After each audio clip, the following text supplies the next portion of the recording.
Description में time stamp mention है। नमस्कार दोस्तों, कथा सागर में आपका स्वागत है। आज आप सुनेंगे महादेवी वर्मा जी की प्रसिद्ध कहानी भक्तिन गार्गी की आवाज में। दोस्तों, अगर कहानी पसंद आए तो प्लीज कहानी को लाइक करें और चैनल को सब्सक्राइब करें। भक्तिन महादेवी वर्मा जी द्वारा लिखित एक संस्मरणात्मक रेखा चित्र है जो कि उन्होंने अपनी सेविका के बारे में लिखा है। भक्तिन पात्र का मानसिक द्वंद्व, अंतर्द्वंद व पीड़ा को लेखिका महादेवी वर्मा जी ने प्रस्तुत किया है। लेखिका ने एक देहाती वृद्धा के अतीत व वर्तमान का चित्रण किया है। महादेवी वर्मा जी ने भक्तिन के जीवन को 4 भागों में बांटा है, जिसमें पहले भाग में माता पिता व विवाह का वर्णन है। भक्तिन का वास्तविक नाम लक्ष्मी था। 5 वर्ष की आयु में विवाह, 9 वर्ष की आयु में गौना हो गया। पिता की मृत्यु का समाचार विमाता व सास ने नहीं पहुंचने दिया। भक्तिन के जीवन का दूसरा भाग भी दुखद है। उसने 3 कन्याओं को जन्म दिया तो सास और जेठानियों ने उपेक्षा की, क्योंकि दोनों जेठानियों ने बेटों को जन्म दिया था। बड़ी बेटी का विवाह पति ने बड़ी धूमधाम से किया, लेकिन दोनों बेटियों का भार डालकर पति स्वर्गवासी हो गया। किसी प्रकार भक्तिन ने दोनों बेटियों के हाथ पीले किए। भक्तिन के जीवन के तीसरे भाग में भी दुख कम नहीं हुआ।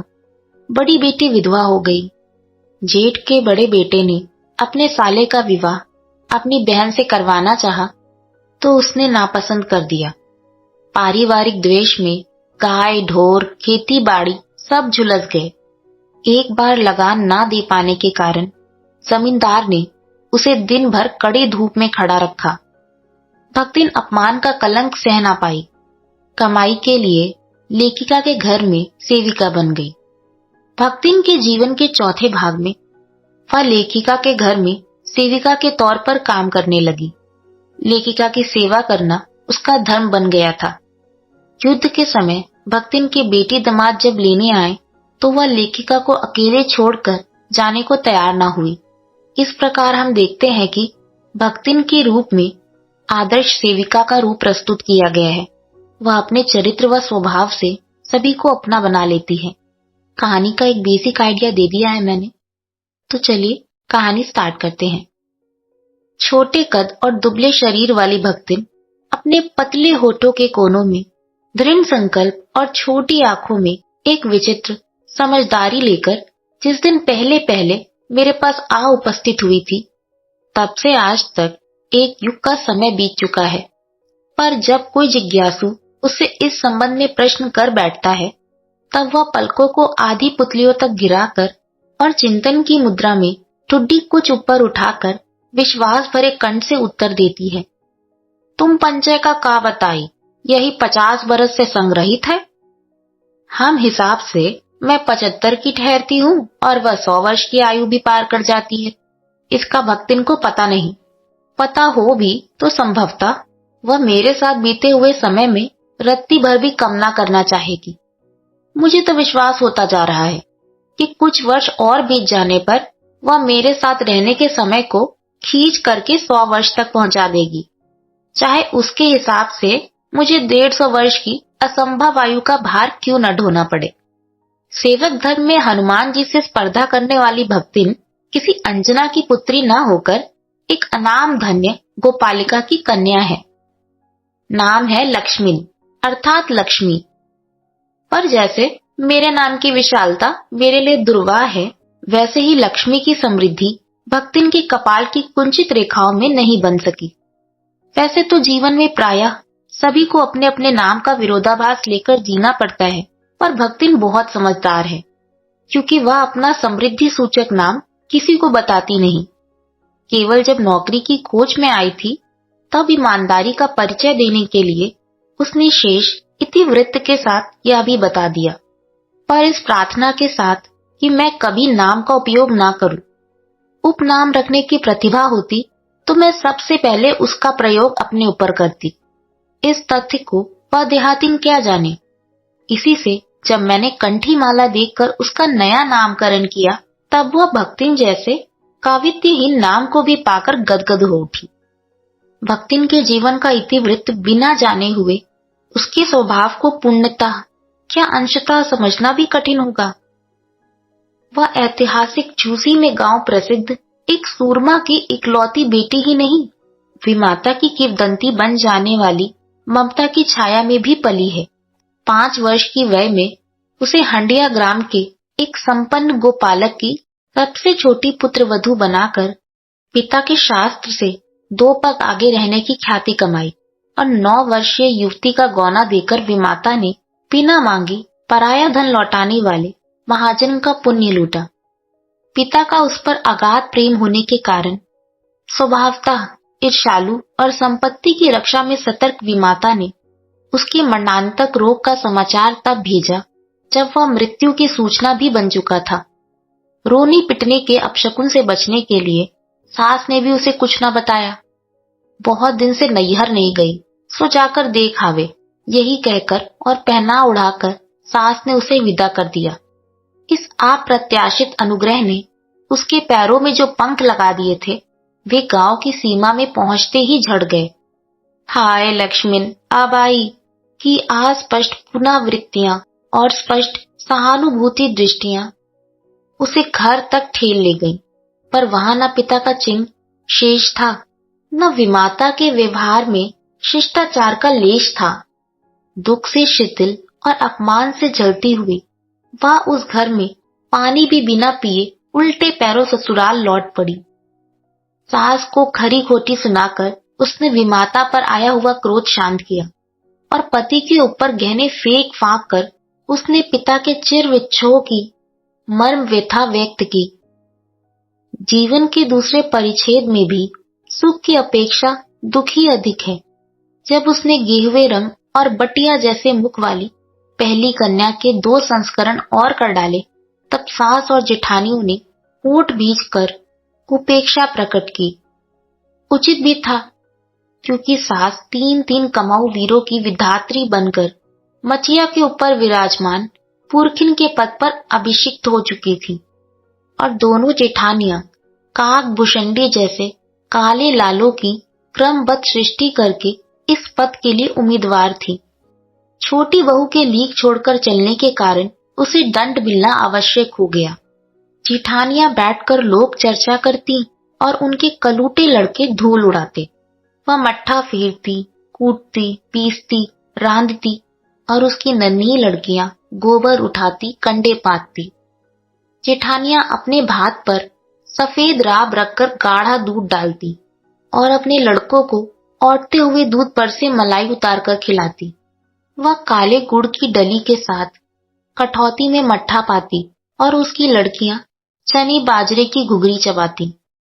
इस दंड विधान के भीतर कोई ऐसी धारा नहीं थी जिसके अनुसार खोटे सिक्कों की टकसाल जैसी पत्नी से पति को विरक्त किया जा सकता। सारी चुगली चबाई की परिणति उसके पत्नी प्रेम को बढ़ाकर ही होती थी। जेठानियां बात बात पर धमाधम पीटी कूटी जाती, पर उसके पति ने उसे कभी उंगली भी नहीं छुआई। वह बड़े बाप की बड़ी बात वाली बेटी को पहचानता था। इसके अतिरिक्त परिश्रमी, तेजस्विनी और पति के प्रति रोम रोम से सच्ची पत्नी को वह चाहता भी बहुत रहा होगा, क्योंकि उसके प्रेम के बल पर ही पत्नी ने अलगौझा करके सबको अंगूठा दिखा दिया। काम वही करती थी, इसलिए गाय भैंस, खेत खलियान, अमराई के पेड़ आदि के संबंध में उसी का ज्ञान बहुत बड़ा चढ़ा था। उसने छाट छाट कर ऊपर से असंतोष की मुद्रा के साथ और भीतर से पुलकित होते हुए जो कुछ लिया वह सबसे अच्छा भी रहा।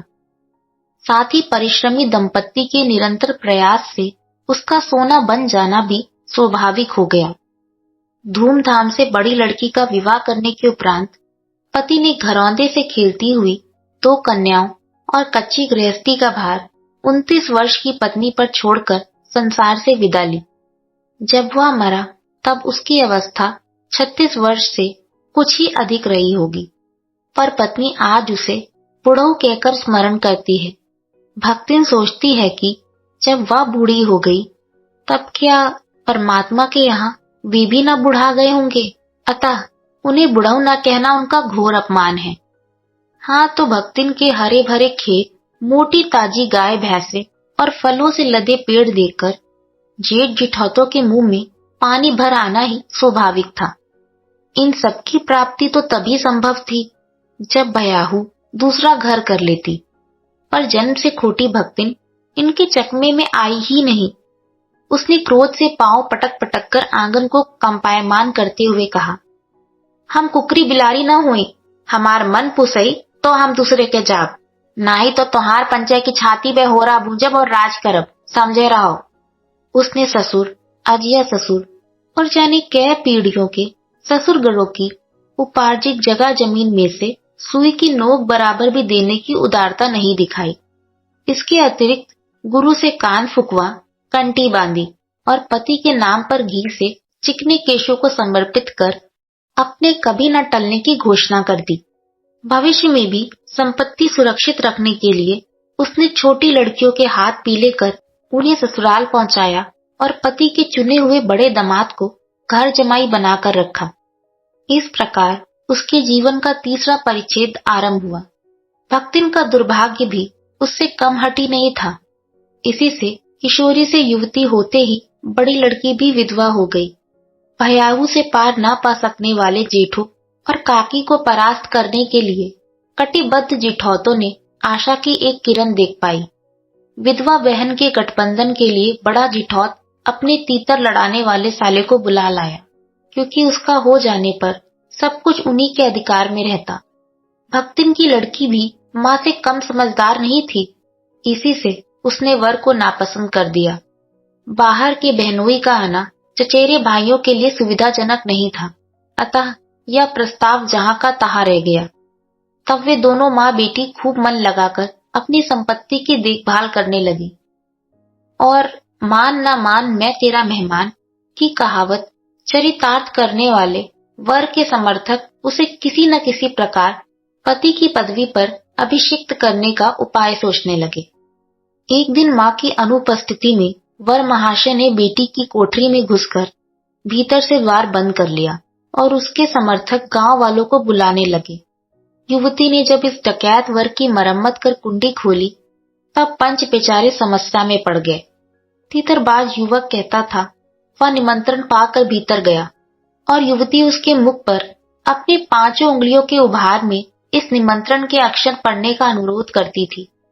अंत में दूध का दूध और पानी का पानी करने के लिए पंचायत बैठी और सबने सिर हिला हिलाकर इस समस्या का मूल कारण कलयुग को स्वीकार किया।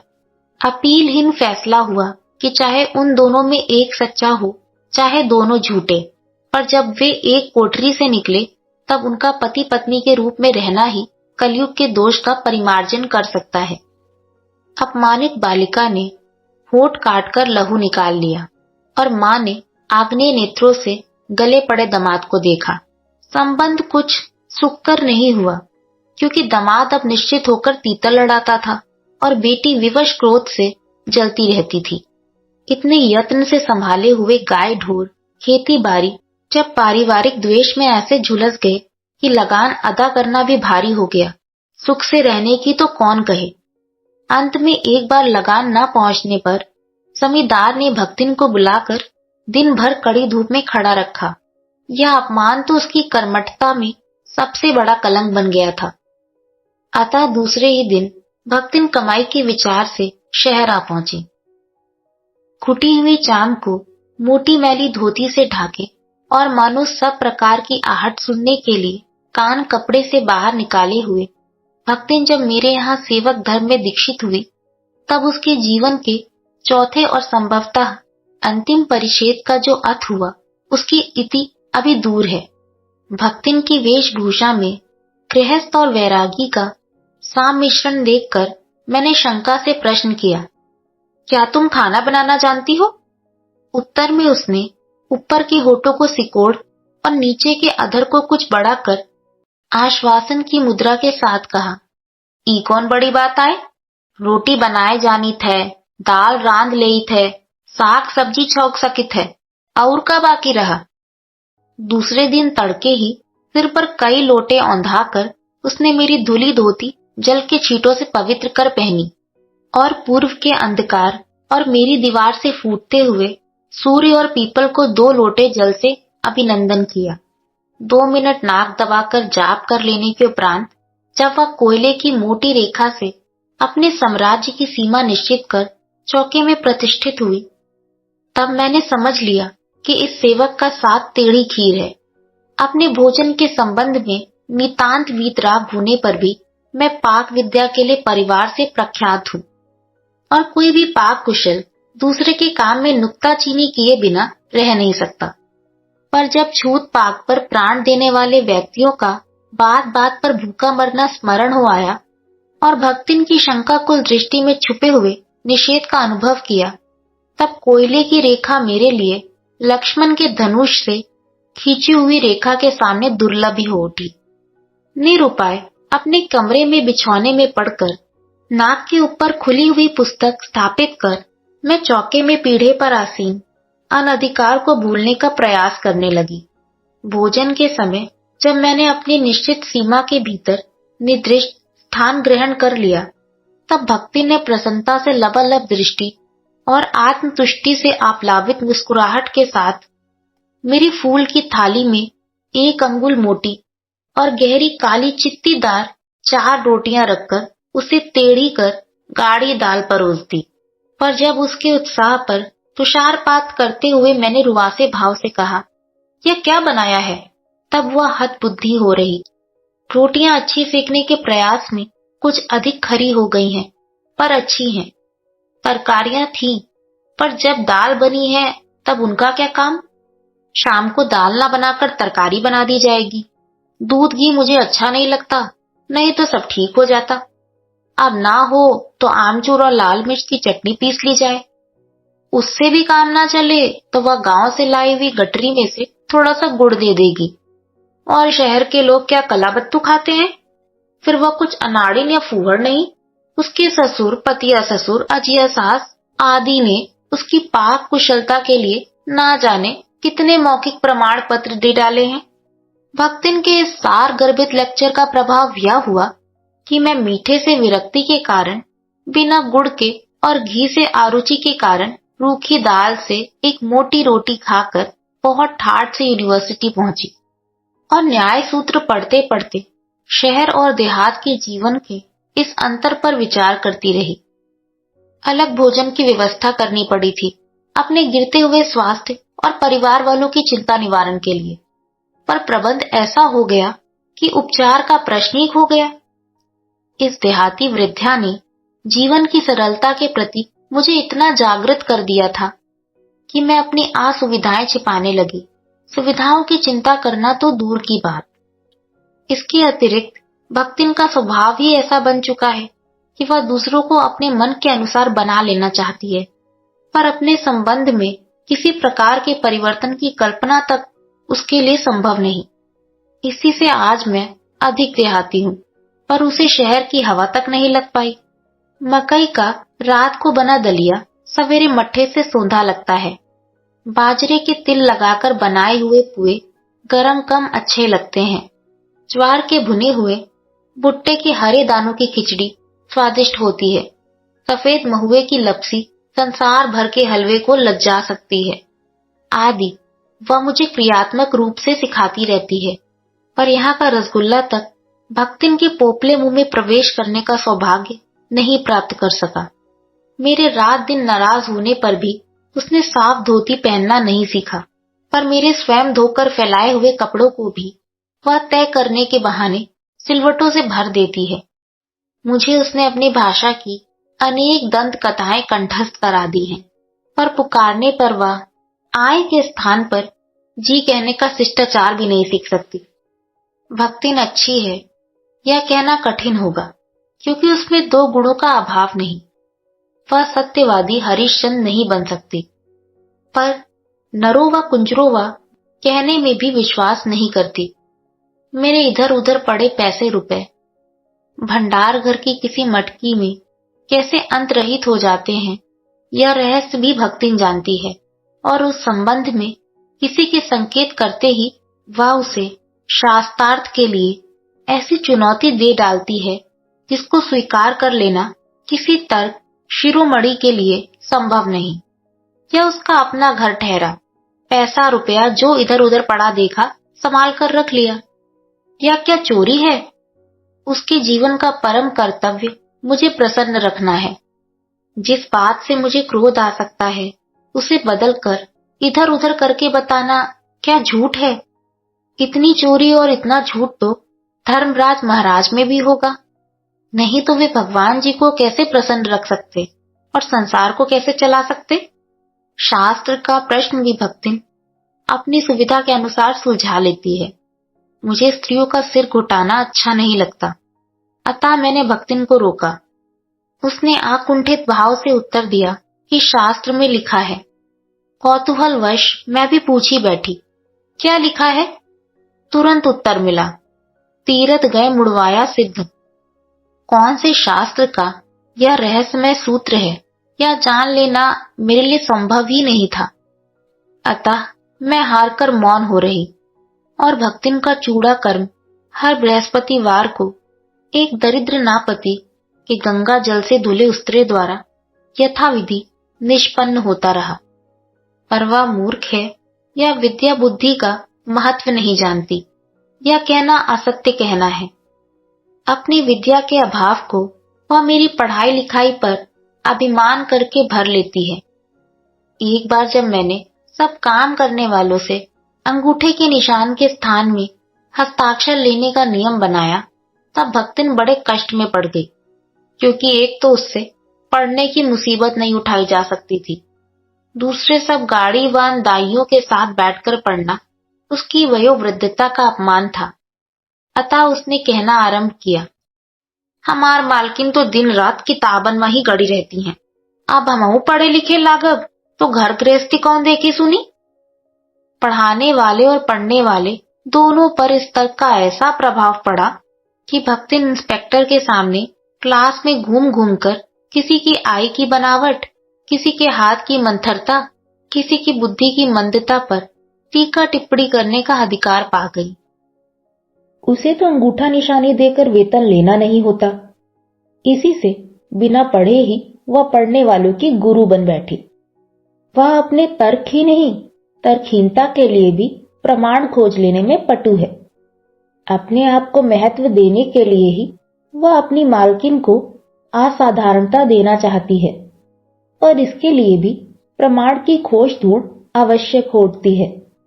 जब एक बार मैं उत्तर पुस्तकों और चित्रों को लेके व्यस्त थी, तब भक्तिन सबसे कहती घूमी, वो बिचराऊ तो दिन रात कामे में झुकी रहती हैं, और तुम पंचाय घूमती फिरती हो, चलो तनी हाथ बटा ले।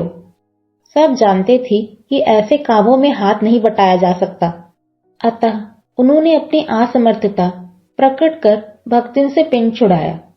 बस इसी प्रमाण के आधार पर उसकी सभी अतिशोक्तियां अमर बेल सी फैलने लगी। उसकी मालकिन जैसा काम कोई जानता ही नहीं, इसी से तो बुलाने पर भी कोई हाथ बटाने की हिम्मत नहीं करता। पर वह स्वयं कोई सहायता नहीं दे सकती, इसे मानना अपनी हीनता स्वीकार करना है। इसी से वह द्वार पर बैठकर बार बार कुछ काम बताने का आग्रह करती है। कभी उत्तर पुस्तकों को बांधकर, कभी अधूरे चित्रों को कोने में रखकर, कभी रंग की प्याली धोकर और कभी चटाई को आंचल से झाड़कर वह जैसी सहायता पहुंचाती है, उससे भक्तिन का अन्य व्यक्तियों से अधिक बुद्धिमान होना प्रमाणित हो जाता है।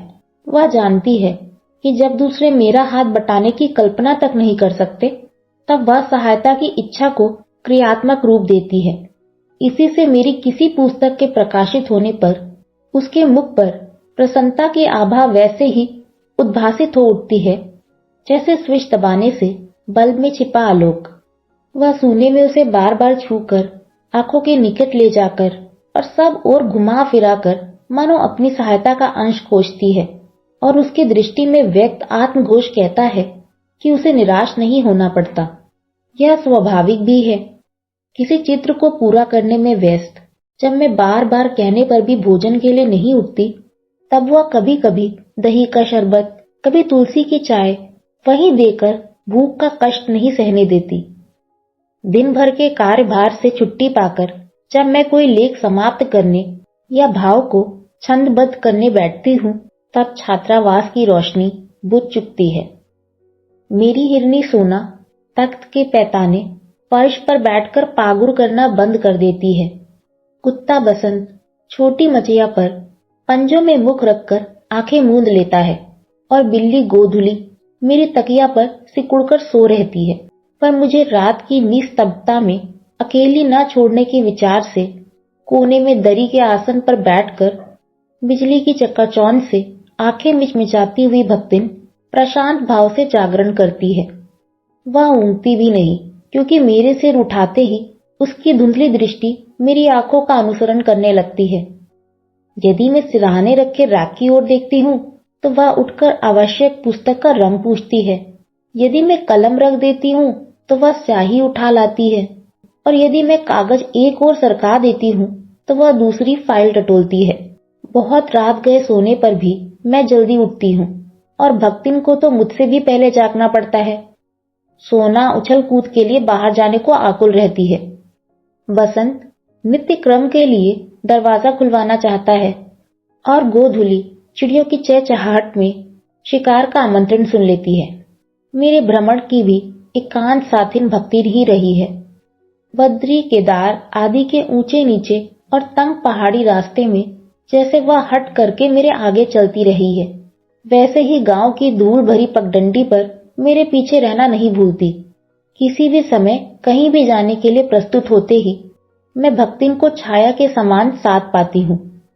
युद्ध को देश की सीमा में बढ़ते देख जब लोग आतंकित हो उठे, तब भक्तिन के बेटी दामाद उसके नाती को लेकर बुलाने आ पहुंचे, पर बहुत समझाने बुझाने पर भी वह उनके साथ नहीं जा सकी।